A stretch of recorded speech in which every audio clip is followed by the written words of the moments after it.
Loose అయితే loose అయింది, లేదంటే లేదు. అటు ఇచ్చిండనమాట, షురూట్ పెట్టి ఇచ్చిండు. ఇస్తే షురూట్ పెట్టేస్తే అందరు మోసం చేసిరు. మా ఆయన కట్టలేరు డబ్బులు.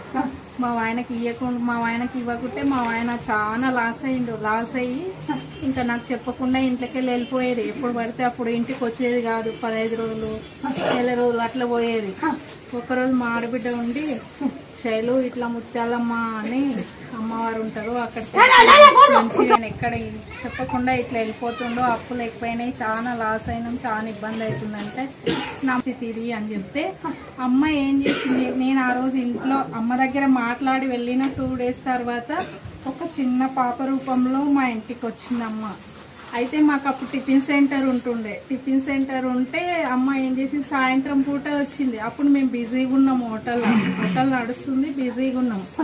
అయితే సుగాలని అప్పుడు మా ఎక్కువ వచ్చేవాళ్ళు అయితే మా ఆయన ఉండి, శైలు వాళ్ళకి ఒకసారి వేస్తే మళ్ళీ వస్తారు, వద్దు వేయకు అని అన్నారు. లేదమ్మీ పూరీలు ఇడ్లీలు ఉన్నాయి నేను పెడతా అంటే, వద్దు శైలు వద్దు ఉండని, ఆమెకు ఒక్కదానికి వేసినాం అనుకో ఇంకా మిగతా వాళ్ళని కూడా పిలుచుకొస్తుంది, వద్దు వేయొద్దు అన్నారు.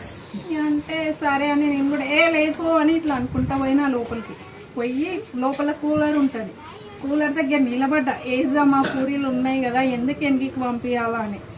అన్నీ నిలబడితే మా ఆయన ఉండి వద్దులే శైలు అన్నాడు. మళ్ళా కరెంట్ నువ్వు నా దగ్గరికి ఎప్పుడు వచ్చినావమ్మా, నేను ఎప్పుడు లేదన్నా, నువ్వు రాలేదు, నువ్వు ఎందుకు అట్లా చెప్తున్నావమ్మా, నువ్వు నా ఇంటికి రాలేదు, నేను అనలేదు అని ఉన్నామని.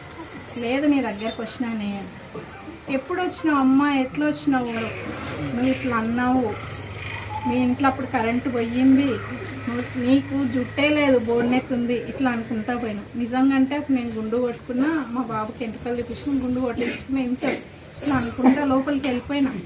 నేను ఎట్లా అనుకుంటా పోయినది, కరెంటు పోయినది, కరెంటు చీర కట్టుకున్నది అని చెప్పి. నిజం అంటేనే ఆ రోజు నేను క్యారెట్ గ్రీన్ చీర కట్టుకున్నా, అదే చెప్పింది అమ్మ. నేను అప్పటి నుంచి అమ్మని నమ్మిన. అమ్మ దగ్గర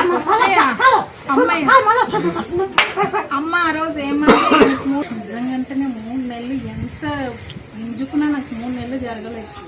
ఆ తర్వాత మాకు మా పైన పడిన అప్పులన్నీ గట్ల రోజులు పోయేవాడు. అలాంటిది అప్పటి నుంచి మా ఆయన ఇంట్లోకి వెళ్ళలేదు. ఆ మాట నేను ఇంటికి పోయి ఆ మాటలు చెప్తే మా ఆయన నమ్మి, మా ఆయన కూడా అప్పటి నుంచి రావడం ఇక్కడికి మొదలు పెట్టిండు. నేను అమ్మ మేమిద్దరం వచ్చేవాళ్ళం.